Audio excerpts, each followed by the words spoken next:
Happy Tuesday, y'all. Welcome back. Hopefully you had an awesome weekend, and hopefully you were at the Utah Physical Therapy Association conference, especially Saturday, the pediatric section, where we dove into the world of toe walking, both as a therapy, intervention, and as the tools that we use, the AFOs, orthotics, and things that we use. So I wanted to kind of dive into that a little bit more because I know it took me a minute to kind of wrap my head around it, especially if you weren't there. Talking about a Super Solid Ankle AFO and why it might be a good choice for your toe walker. I still think there's a really good place for our toe walking SMO, our articulated AFO, but really where the benefits of the Super Solid Ankle AFO come in is when we've kind of worked out with our patient that we do have some proximal weaknesses to overcome and some range of motion limitations.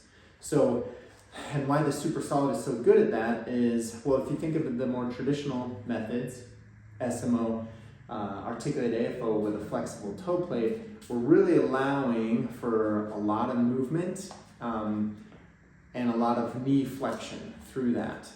Whenever we have a flexible toe plate, flexible ankle, we're causing kind of that knee flexion moments to occur a lot more easily or quickly. Whereas when we're working with a Super Solid Ankle AFO, the forces, the lever arm now is rigid and it's all translating up into the upper musculature of the calf. Which is important because when we think about what we're trying to stretch and gain range of motion, the Achilles tendon gastrocnemius complex, right at the tendon, super fibrous, strongest tendon in our body, probably the least likely area to really gain range, right? But then we have these that long muscle body, the gastroc that crosses the knee joint.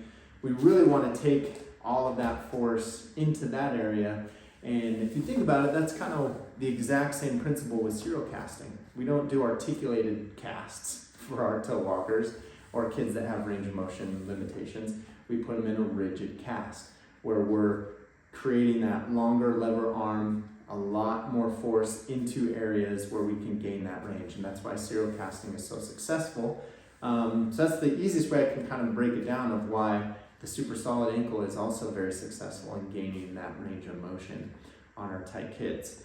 That, and because it is kind of so rigid and clunky, if you think of like a ski boot, walking a ski boot, it really forces kids to develop proximal stability and or posterior chain strength to be able to really kind of re-centralize their center of mass and just the way that they walk and normalize their gait. So anyways, hopefully that helps a little bit more on why the Super Solid Ankle AFO might be a good choice for your toe walker.